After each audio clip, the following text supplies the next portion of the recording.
Hello everyone, this is PYROPE Day Soul making my 7th tier list or so of Respawn. And yes, I am using an artificial intelligence voice for this, since when I try to record my voice the audio explodes. This Fluttershy voice was made using 15A. Go check it out, it's fun! Going to the point, I'll try to put basic information or slightly important first, information up to chapter 5 and from official sources, and I say I have not joined the Patreon or Discord. However, my friend is, and I got some things from him, and I'm not deep in the lore, so I tell some information or summary, and my personal opinions. Later, I'll rank the characters in one of the next tiers. I really like you. You're fine. I'd like to know more, and I don't think much about you. Let's start with...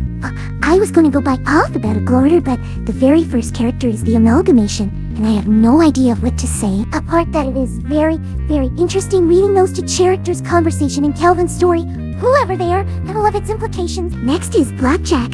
I don't know his personality apart from easygoing, maybe, but at the same time expresses no interest on what goes around him most of the time. He seems to stay behind, only saying the words in chapter 1, disappears for some more chapters, teleports inside the bar basement, doesn't do anything again. Toxic remembers his existence and tries to invite him a million times to his team. He rejects it every time. Duska points out the brothers. Blackjack walks away and rejects Toxic's invitation again. Oh, and he also plays cards. Both brothers live up to their name, and of course he doesn't want to join Toxic. Not only he thinks it's bad to kill several people for money, he doesn't want to participate in child kidnapping and kill Kreese, his friends. Anyways, how could he help? According to Toxic, does he know about the plan? Isn't he going to tell anyone? Does he know how to use guns or swords? Why? How? But well, I don't want this to be too long. He's a nice boy, he's cute, and I love him, even if I barely know him, like everyone else. I guess he just does what he wants. He goes in, I really like you. Second, or well, third, oh no, I was hoping to discuss Calvin at the end. Well, it's my video and I do what I want. Let's ignore the semi-canons for now. It's Candy time. She is a maternal figure along with Tangasuro. She looks chill. At the same time, she is like, I'm not angry, just disappointed. But also, today I'm going to cause problems on purpose. In the story, she's like a mother to Suro. That's why she panics when hearing about how Suro almost dies, and immediately forgets about it. It's funny. First she gets mad with Kreese, doesn't question Toxic, interrupts her daughter, lets her be interrupted more times, and then lets her go to be in danger once again. I sound like I'm blaming her or something, but I am not. It's just funny. At the end of the day, she drops Kreese at his home in her motorcycle. Oh yeah, she has a motorcycle and a diner, which is very, very cool. She looks like a cool mom friend. I suppose she's caring, tries her best, but you know, she goes in, I really like you. Next ones are, two characters which just exist. Kale. From what I understand, the only 3 things I know about her are her marriage with Horus, she's a metal singer, and is a 1 death. Which leads me to the next character, CHOREuS, who is the 2 death fusion of her and Horus, and I don't even know about that or how it happened. They barely have something to do with the amalgamation. Being mentioned and appearing in a poster in Calvin's room, I feel like she'd be someone who I'd like a lot if I only knew more about her, so she goes and I'd like to know more. Next characters, Cosmic and Duska. I may be grouping them together because I ship them, maybe not. Starting with Cosmic, his whole existence appears out of nowhere in the forest. When Toxic takes Kreese and Suro to his blimp, Toxic is like, hey, can we get a ride? Thanks. And he's like, no, but yes. He promises that, and I quote, their safety is his priority. This may be a lie. Well, up there, Kreese realizes that Cosmic is, in fact, not driving to the city, but past it instead, which is solved peacefully between them, like the well-adjusted grown adults they are. By not answering each other and shooting it down, after it crashes he gets shot, and Topaz absolutely obliterates him, and Toxic picks up what is left of him. First, Kreese didn't even know about him. Toxic never mentioned him, sure, but in his 3 years of living somewhat close to him, hasn't he never seen a blimp going by? And also, if Cosmic was directly involved in Suro's kidnapping, what was the plan? Cosmic says he would have liked some heads up before writing the blimp, but at the same time he avoided answering Kreese when confronted, then everyone talked as if the kidnapping was gonna happen that day. Meanwhile, Duska, all she does is smoke and talk with Toxic and be angry. In chapter 5, she goes to kill Whitejack for money and fails horribly. So horribly that she dies.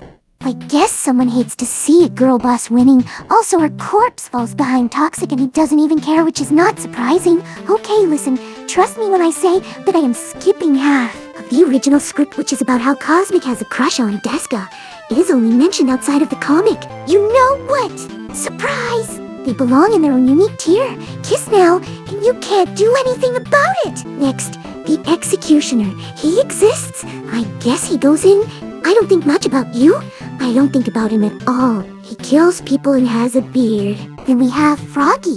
He's a cute boy with a pure heart and pure intentions, such as planning to take down the amalgamation and being friends with the creator of said thing. That's all I gathered from random official art and one big message from Mimi. I've only seen one single panel of him. He's really nice, and his best friend is Saber. I can't really see anything going on with him, but I did make this one alternate universe about them based from lyrics of his song, Saving You Your Time. I have nothing to say about Saber. They're fine. The other one is Horus, who I did totally not think was a man the first time I saw her. Oops, she is buff and fluff. Once again, I only saw 3 pictures of her in total. What else to say then? Oh yeah? Granny still got it? Don't think about my thought process too much, but I just imagined her breakdancing and the Eunice characters going, "Go, Grandma! Go!" That's my interpretation of her. Now my question is, if CHOREUS is the name of the respawn, then what is the ship name? Anyways, she goes alongside her wife. Please do not separate them. Next one's Jimmy, or how I like calling him anyways. Jimbo, first impression. I hated his design and kept forgetting he existed. But one day, I stopped making fun of him and started loving him. I love pink and I love ice train art. It just made sense for me to like him. Going on, Jimbo is actually the first Nemu we know about. He appears in the prologue, has an interview, and dips out. He's a scientist and his best friend is Star. Mimi and I have the same idea of Star trying to make Jimmy to do his job, but he wants to learn about humans instead, which happens to contrast with Chris taking care of Calvin and him being fascinated with Namus, along the fact that Jimmy himself is the first Nami humans meet. I love him now. I don't have much to say about Star. She's really cute. She probably doesn't genuinely care about Jimmy, but in my head I can make them best friends forever. I really like you, Tia, for both. Together. For my own good. Katie exists. I cannot tell you about the theories going on about them. I can, however, tell you that I had a nightmare and Katie was in it. I'm being serious. I don't think much about you. Chris, he's a great character. We follow his perspective from prologue to the latest chapter where he dies, and there is going to be more content. So I'm curious to see in which ways we'll follow more of his story. And if we're going to see more of his past, we've already seen his relationship with his brother, Calvin. They had a father. They find out about Namus. Toxic saves him, but not Calvin. Huge time escape of 3 years, and he has a new life. He's a cop, made his own guns for it, and has enough logic to question Cosmic but not suspect Toxic and do what Bolt says. I may understand the thing with Toxic. I am staying with this person since they saved my life, even if I do not know their true intentions thing.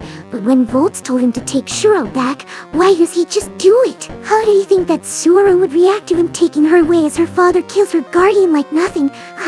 Yes, they were just doing their jobs, but from a personal and emotional point.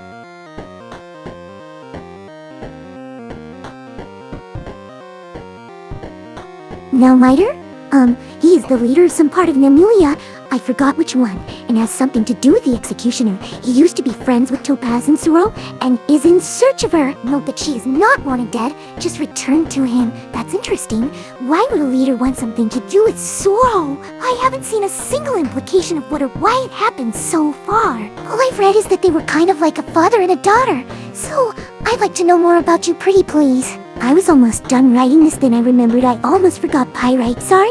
He's very cute, and Mimi said something about him possibly being the Golden Namu. Don't know what else, but some days ago I connected to brain cells and had the realization that he shares the same colors with Topaz.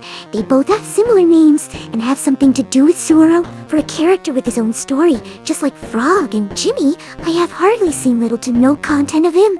I guess he goes and you're fine. He's really adorable though. And Sam? She's pretty. Her design is one of my favorites, and she's friends with Pyrite. That's pretty much all regarding canon. I really need to draw her more. I forgot of her existence completely. And months ago when I found out about this tier list, I saw her plain colored, sticker-like icon, and made my own lore of her, and it's that she always appears in advertisements or posters. Anything! Being some kind of important figure. Everyone has seen her, but no one knows anything about her. Her face is everywhere, and no one knows why. and she's one of the characters that has nothing going on. You can imagine anything, so I choose to believe that she's a constant figure and no one has idea what she does or why. I'm not being serious. I wouldn't mind seeing her actual canon. I like her. And now, the moment that no one was waiting for, Sho. It isn't a secret that I got him to respond because I fell in love with Sho. He's my favorite, so he goes above everyone else as he deserves. Once again, I'm doing you the favor of summing up half of my ramble. You don't know how much I'm leaving out? I already made 5 videos about him. All I have left to say is how little is known about him. He's in Toxic's Bounty Hunters group. In the comic, all he does is spit out some information and works on a machine that cuts off power. He says he doesn't want to die, since he's a 2-death, and proceeds to change his mind and risk his life for money, and I swear if YTJACK killed him after dusk, I will cry on camera. It is also implied that he knows things about Topaz that others don't, and doesn't even share it. How many things does he know? Why? The information could have helped in CHoREuS kidnapping and he doesn't tell anyone. I was about to go tinfoil hat mode, but I'm keeping my word at summing this up. As I was saying, he works on a machine, spits facts at random, goes back to his work of killing people, and is never seen again. Hopefully he got out alive. I'll be moving on before you and I lose our sanity. Time for the Suro problem I've been dragging this whole time. First, Kree shoots down the blimp where both of them were and shoots the guy right next to her. Topaz saves her and interrupts her. They all forget about it and go to Candy's. Candy interrupts her again, same with Topaz, and then Volt's mere presence cuts her off mid-sentence and no one talks about it. She convinces Topaz to go. Back on vacation, and before you know it, her own father and even Kreese don't care about Topaz being killed right in front of her. Why does this keep happening? Why does no one think about her feelings? She flies in front of Topaz and is shot by accident. She's also being looked for into planets and constant misery happens around her. Now, on her family, there's Volts as her adopted father, and Tang and Candy as her adopted mothers. She doesn't refer to them as her parents, though. Toxic is said to be her friend, and you know how that went? I think she is also friend with Blackjack. They would get along. Kreese is her babysitter, friend, older brother figure, and Topaz is her ultimate protector and best friend. For a billion years, which makes me even more confused with the whole Volts thing. Miter, as I said, used to be her friend, almost like another father. The rest is unknown, but he wants her back. And she used to be friends with Pyrite, so that's something. Even if she seems to live a pretty upbeat and happy life, she does have worries of her own, such as not wanting Volts and Topaz to meet. But she isn't sure as to why. I love her. Well, who doesn't? She goes up there with the rest.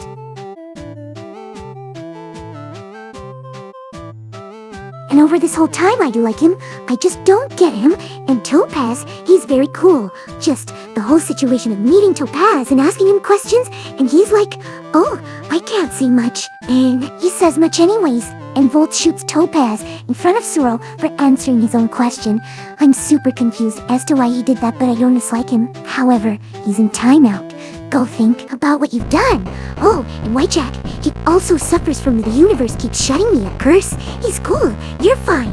The time has come for Calvin, even if his story is semi-canon and has just started. He already has a lot of potential.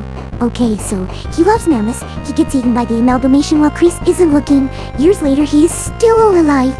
Sort of. He's stuck in a loop of the day from the first chapters with a shadow Kreese and Toxic, but not Blackjack. He's living the best he can while being constantly haunted by the amalgamation and trying to figure out what to do about the loop, and he befriends Shadow Kreese, or how he calls it, Gamma.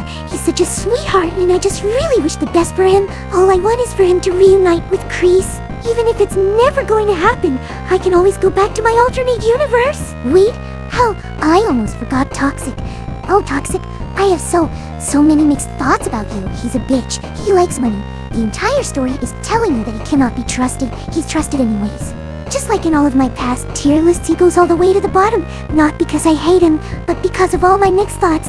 I won't elaborate because I've been working for a day on this. That's about it. This turned out to be much longer than I wanted it to be. I tried my best to keep it short, okay? I swear, in short, I will pick up Toxic by the head and throw him at a wall. Sho is going to be the next main villain. I have no sense of control. Once again, I got some of this information secondhand by Mimi and I do not bother to look for more content. And this text-to-speech voice is from 15.aa. Thank you so much for listening. Have an awesome week.